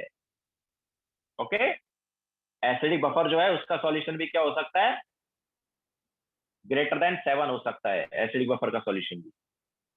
ओके, वीक एसिड और उसका सॉल्ट का बफर क्या हुआ, वीक एसिड और उसका सॉल्ट का बफर हुआ एसिडिक बफर।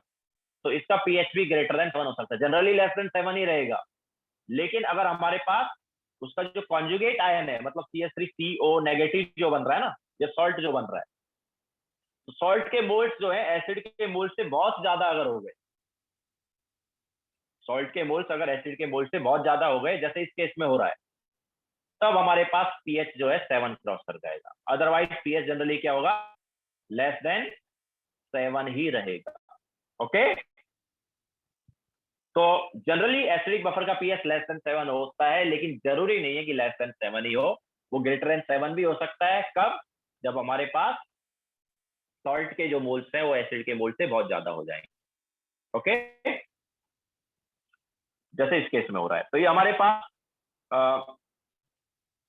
39.9 ml तक पीएच आ गया। नाउ नेक्स्ट हमारे पास है 40 ml।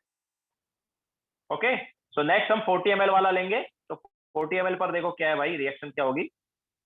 तो 40 ml पर 4 मिलीमोल हो गए,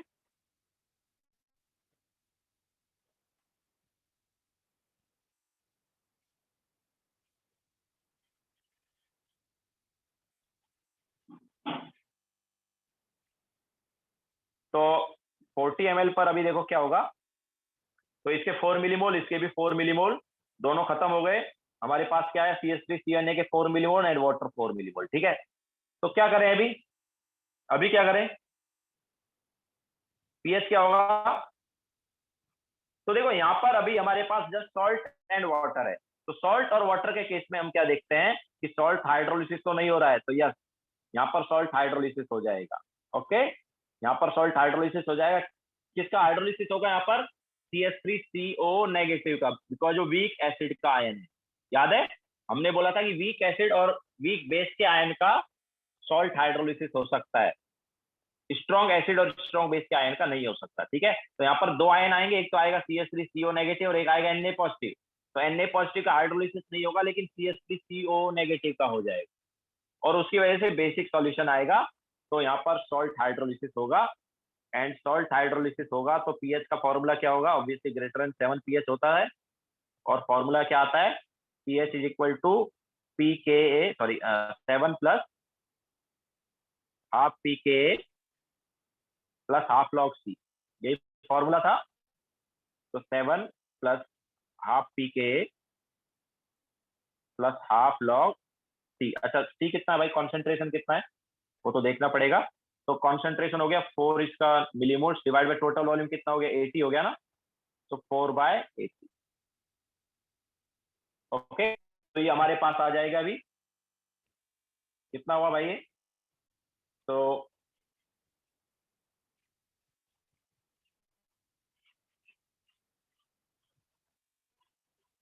ये आ गया 7 plus half PKA plus half log C। Log C क्या है, 4/80 या 1/20 लिख सकते हैं। ओके, तो ये हो जाएगा अपने पास 7 प्लस 2.37 एंड माइनस लॉग 20/2। तो लॉग 20 कितना होता है, 1.3 होता है, तो माइनस 1.3 डिवाइड बाई 2, तो कितना आ गया ये, इट इज 9.37 माइनस 0.65, कितना हुआ,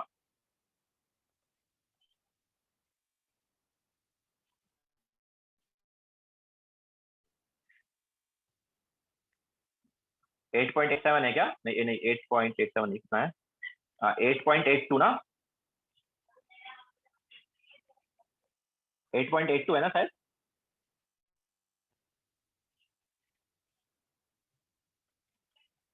8.72, 8.72।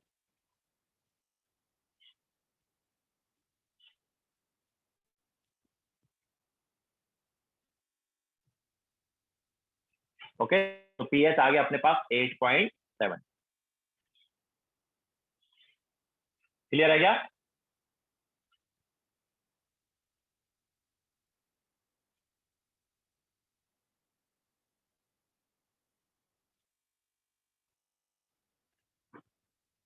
ओके, तो ये पीएच आ गया 8.72। नाउ 40.1 ml पर क्या होगा भाई, तो 40.1 ml पर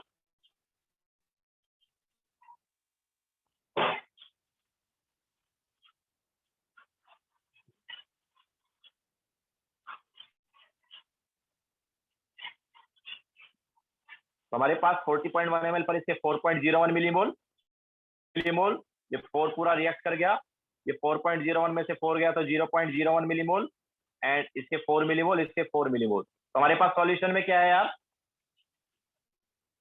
सॉल्यूशन में क्या है,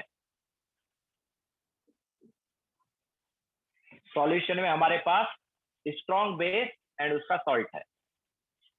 तो स्ट्रॉन्ग बेस और उसका सॉल्ट क्या होता है, बफर सॉल्यूशन होता है क्या, स्ट्रॉन्ग बेस और उसका सॉल्ट बफर सॉल्यूशन होता है क्या, नहीं ना। तो अभी हमारे पास जो पीएच आएगा वो आएगा because of strong base. Okay, तो जब हमारे पास सॉल्यूशन में अगर स्ट्रॉन्ग एसिड हो तो स्ट्रॉन्ग एसिड की वजह से पीएच आएगा, अगर सॉल्यूशन में स्ट्रॉन्ग बेस हो तो स्ट्रॉन्ग बेस की वजह से पीएच आएगा। ओके, तो यहाँ पर क्या है, स्ट्रॉन्ग बेस है तो उस स्ट्रॉन्ग बेस की वजह से पीएच निकालेंगे, तो ये देखो पहले वाली वैल्यू ही आ जाएगी। ओके, उसका इतना मिलीमोल्स है डिवाइड बाय वॉल्यूम 80.1 का कॉन्सेंट्रेशन हो गया स्ट्रॉन्ग बेस का, तो स्ट्रॉन्ग बेस के कॉन्सेंट्रेशन से मैंने पीओएच निकाल लिया, पीओएच निकाल लिया तो देन पीएच ऑब्वियसली ये हो जाएगा। तो हमारे पास पहले वाली वैल्यू आ जाएगी लास्ट रीडिंग वाली, तो आगे वाली जो वैल्यूज है वो सेम वही रहेंगी जो लास्ट टाइम। ओके, क्योंकि स्ट्रॉन्ग बेस एंड उसका सॉल्ट है, तो स्ट्रॉन्ग बेस और उसका सॉल्ट जो है ये कोई बफर सॉल्यूशन नहीं है, ये पीएच जो है वो आएगी because of strong base. Okay, तो अगर सॉल्यूशन में स्ट्रॉन्ग एसिड हो तो pH because of strong acid आएगा, अगर सॉल्यूशन में स्ट्रॉन्ग बेस हो तो pH because of strong base आएगा। क्लियर है, तो ये हमारे पास आ गया पीएच। तो आगे वाली जो रीडिंग है जैसा हमने बताया पीएच की, वो उतनी रहेंगी जितनी लास्ट वाले टाइट्रेशन में थी। ओके, अब हम यहाँ पर देखेंगे कि यार कौन सा इंडिकेटर हमें यहाँ पर यूज करना चाहिए, इस टाइट्रेशन में कौन सा इंडिकेटर यूज होना चाहिए वो देखेंगे अभी। तो चलो चलते हैं भाई।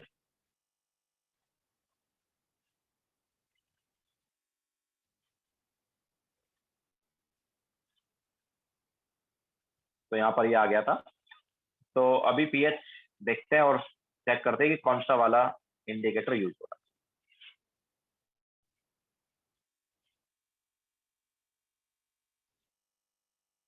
ठीक है, तो 39 ml पर क्या है देख लेते हैं, 39.9 ml पर देख लेते हैं।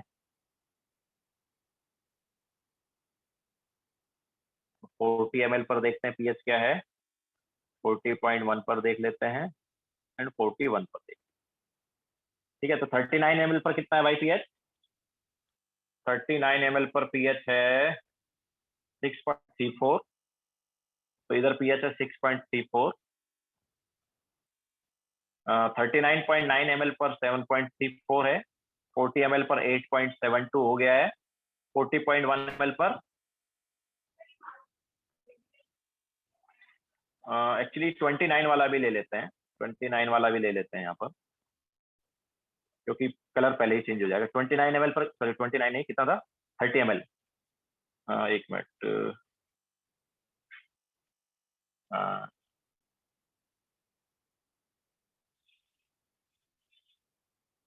मैं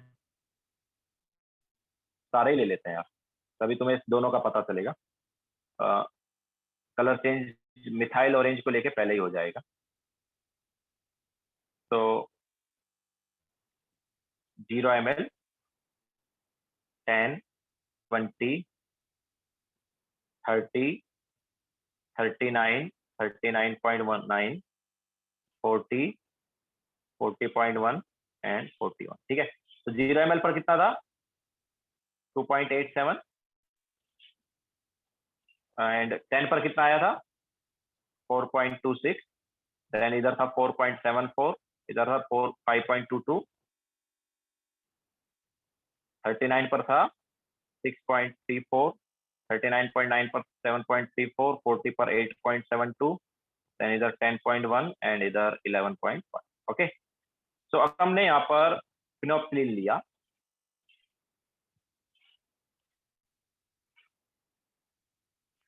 तो फिनोप्सिलिन लिया तो 2.87 पर क्या रहेगा, कलरलेस ना, बिकॉज उसका पीएच रेंज क्या है, 8 to 10 है ना। तो 8 से कम पर वो कलरलेस रहेगा। तो इधर कलरलेस, इधर भी कलरलेस, इधर भी कलरलेस, इधर भी कलरलेस, इधर भी कलरलेस, इधर भी कलरलेस। अब देखो 8.72 पर क्या आ जाएगा, कलरलेस पिंक का मिक्सचर। 8 और 10 के बीच में है ना पीएच, तो कलरलेस और रेड का मिक्सचर। ठीक है, या कलरलेस और पिंक का मिक्सचर, तो यहाँ पर रेड या पिंक आ जाएगा। ओके, पिंक लिखा है, रेड लिखा है मैंने, कलर कुछ जगह रेड लिखा होता है, कुछ जगह पिंक लिखा होता है। ठीक है, तो दोनों ही लिख लो चलो। तो रेड या पिंक कलर आ जाएगा 8.72 पीएच के बाद। क्यों? क्योंकि वो 8 और 10 के बीच में है। तो 8 और 10 के बीच में क्या रहेगा, 8 और 10 के बीच में कलरलेस एंड रेड का मिक्सचर रहेगा। ओके, सो 8 to 8.72 पर रेड या पिंक आ जाएगा। 10.1 पर भी रेड या पिंक आएगा, बिकॉज 10 से ज्यादा हो गया। और 11.1 पर भी रेड या पिंक आएगा। ठीक है, तो पीएच, ये कलर कहां पर चेंज हुआ यार, कलर चेंज हो गया 40 ml पर, है ना। तो ऑब्वियसली यूज कर सकते हैं ना, 40 ml पर कलर चेंज हुआ है तो यूज कर सकते हैं। Okay, now 40.1। आयुष, एक्सपेरिमेंट होंगे ना यार, तुम्हें कॉलेज वालों ने बताए होंगे ना, कोई देख लो, कुछ वीडियो वीडियो सेंड किए होंगे तो कॉलेज वालों ने टाइट्रेशन के। नहीं तो मिल ही जाएगा मोस्टली यूट्यूब पर टाइट्रेशन वाला पार्ट, कि टाइट्रेशन में कैसे कलर चेंज होता है। एक्सपेरिमेंट मिल ही जाएगा, देख लेना एक बार। तो कहां पर चेंज हुआ, 40 ml पर हुआ, और होना भी चाहिए था। तो ऑब्वियसली फिनोप्सिलिन यहाँ पर यूज कर सकते हैं। ठीक है, अच्छा मिथाइल ऑरेंज देखते हैं कि मिथाइल ऑरेंज यूज कर सकते हैं या नहीं। सो मिथाइल ऑरेंज के साथ कलर देखो। तो 0 ml पर कितना है, 2.87 है, तो ऑब्वियसली 3.1 से कम है ना, तो क्या रहेगा, रेड कलर रहेगा। 4.26 कहाँ गया यार, ये 3.1 और उसके बीच में आ गया, ठीक है, तो ये ऑरेंज कलर आ सकता है, ये बीच में आ गया ना, तो ऑरेंज कलर, देन यहाँ पर येलो, तो देखो ये गड़बड़ हो गया है। अब यहाँ पर अगर हम देखेंगे तो आगे वाली जितनी भी रीडिंग है सभी पर क्या आएगा, येलो कलर आएगा। तो यहाँ पर कलर चेंज कब हुआ, 10 ml या 20 ml पर हुआ ना।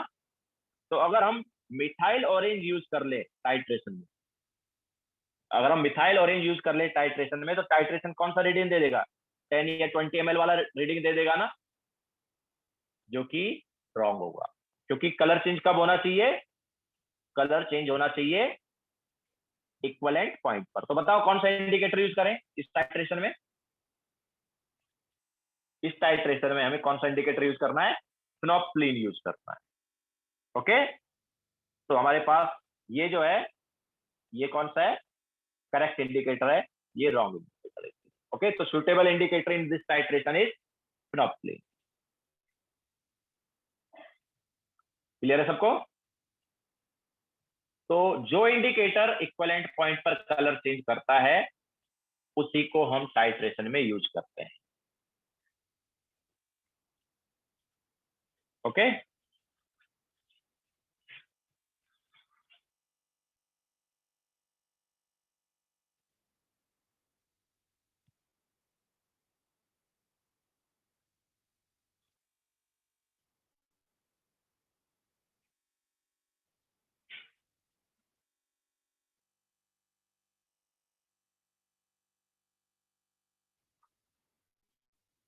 तो नाउ ग्राफ देख लेते हैं यहाँ पर। तो देखो ग्राफ कैसा आएगा, तो लास्ट टाइम देखो धीरे धीरे पीएच बढ़ रहा था, लास्ट टाइम पीएच जो है धीरे धीरे बढ़ रहा था, एकदम से बिग जंप आया था अराउंड इक्विवेलेंट पॉइंट। क्या इस बार भी ऐसा है क्या, इस बार भी ऐसा है क्या, नहीं इस बार ऐसा नहीं है।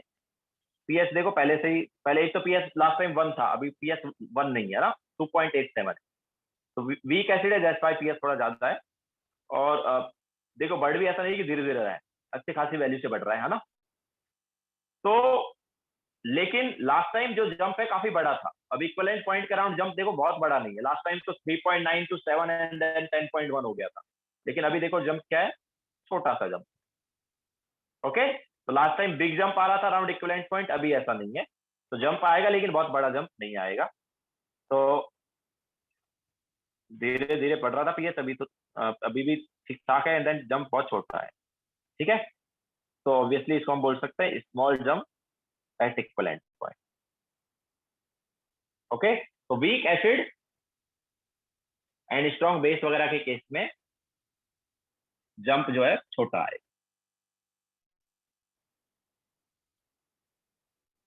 अगर टाइट्रेशन में पता दोनों वीक हो जाए ना, टाइट्रेशन में अगर वीक एसिड और वीक बेस का टाइट्रेशन ले तो जंप एकदम बहुत ही छोटा आ जाता, अगर दोनों वीक है तो जंप बहुत छोटा आ जाता, अगर एक वीक है तो ठीक है छोटा रहेगा बट उतना भी छोटा नहीं रहेगा, और अगर दोनों स्ट्रॉन्ग है तो जंप बड़ा रहेगा।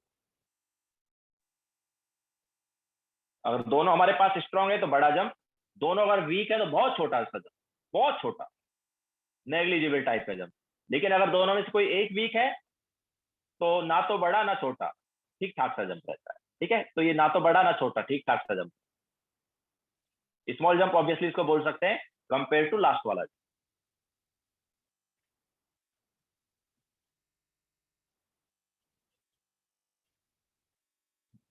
हाँ तो स्मॉल है लेकिन थोड़ा तो डिफरेंस है ना सिद्धार्थ, जंप तो है ही, मतलब थोड़ा सा तो है ही डिफरेंस, 8.72 से 10.1 चला गया ना, 10.34 देन 8.72 देन 10.1, तो जंप तो है बट उतना बड़ा नहीं।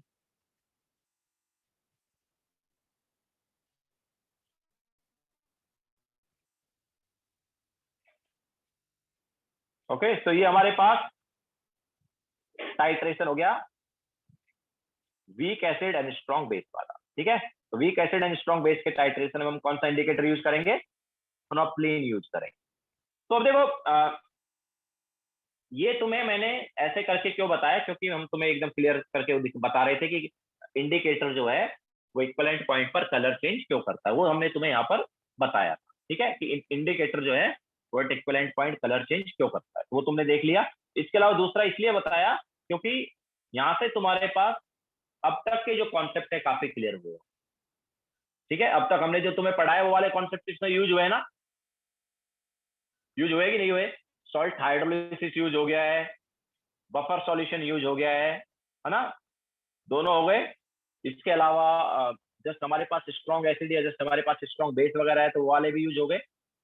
ओके, अभी तक हमने जो तुम्हें कॉन्सेप्ट पढ़ा है वो यहाँ पर यूज हो गए, दैट्स व्हाई हमने तुम्हें इस टाइप से और कराया था।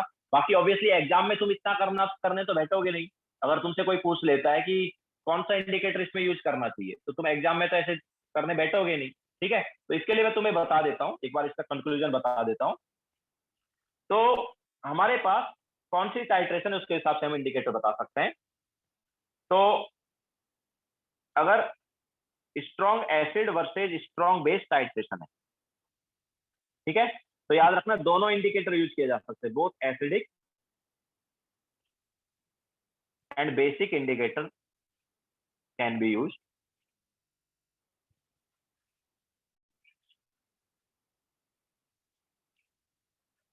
ठीक है, अगर हमारे पास strong acid versus strong base titration है तो दोनों में से कोई भी इंडिकेटर यूज कर सकते हैं, मतलब फिनोप्सिलिन भी कर सकते हैं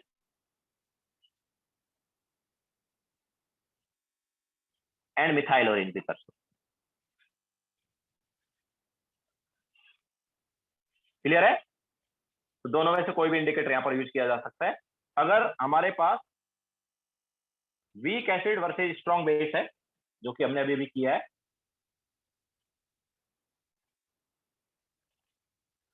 तो यहां पर बेसिक इंडिकेटर यूज किया जाएगा।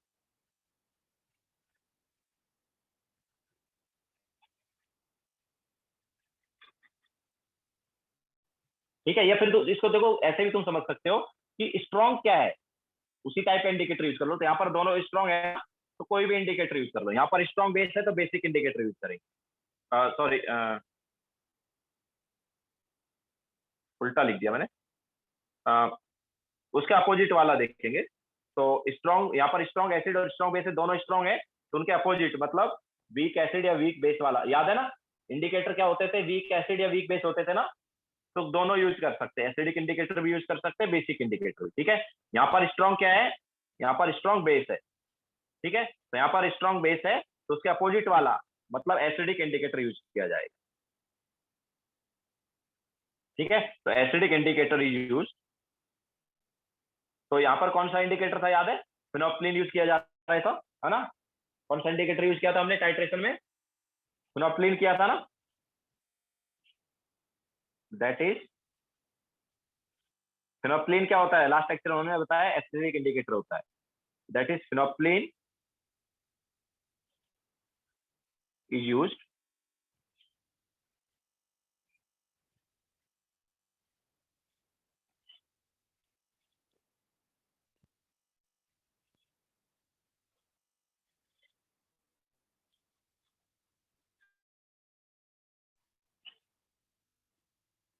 हो गया।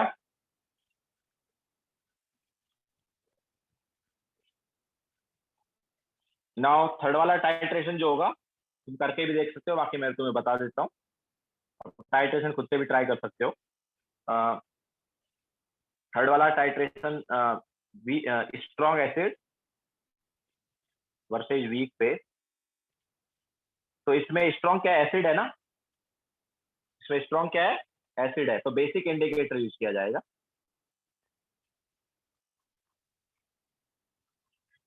Basic indicator is use. तो बेसिक इंडिकेटर मतलब मिथाइलोइड।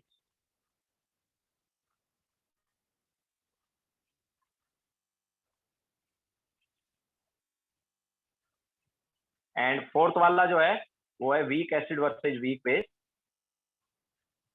तो weak acid versus weak base का जंप इतना छोटा आता है, या इक्विवेलेंट पॉइंट जो है उसके अराउंड पीएच इतना कम चेंज होता है कि यहाँ पर हम इंडिकेटर यूज ही नहीं कर सकते। ठीक है, नन इज यूज, तो इस केस में इंडिकेटर यूज नहीं किया जाता है। ओके, सो इंडिकेटर तीन टाइट्रेशन में यूज किया जा रहा है, strong acid strong base, weak acid strong base, strong acid weak base. ठीक है, अगर दोनों वीक है तो वहां पर इंडिकेटर यूज नहीं किया जाता। ओके, नाउ होमवर्क नोट कर लो।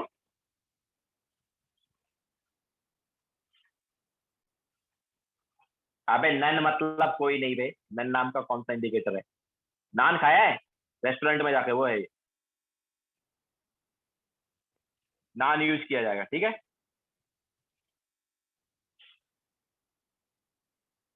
हाँ, तो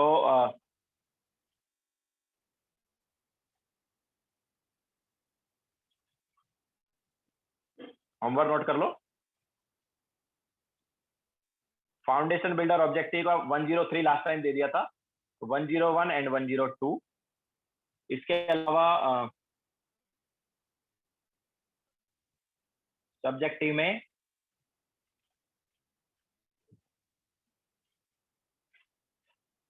48 टू 54,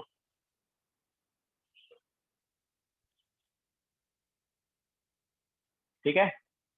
48 टू 54, लास्ट टाइम हमने सब्जेक्टिव का 32 टू 34 दिया था ना। सब्जेक्टिव का 32 से 34 लास्ट टाइम दे दिया था ना। तो लास्ट टाइम वो दे दिया था, तो वो नहीं करना है, वो कर लिया होगा सबने। ओके, तो लेक्चर एंड करते हैं यहीं पे।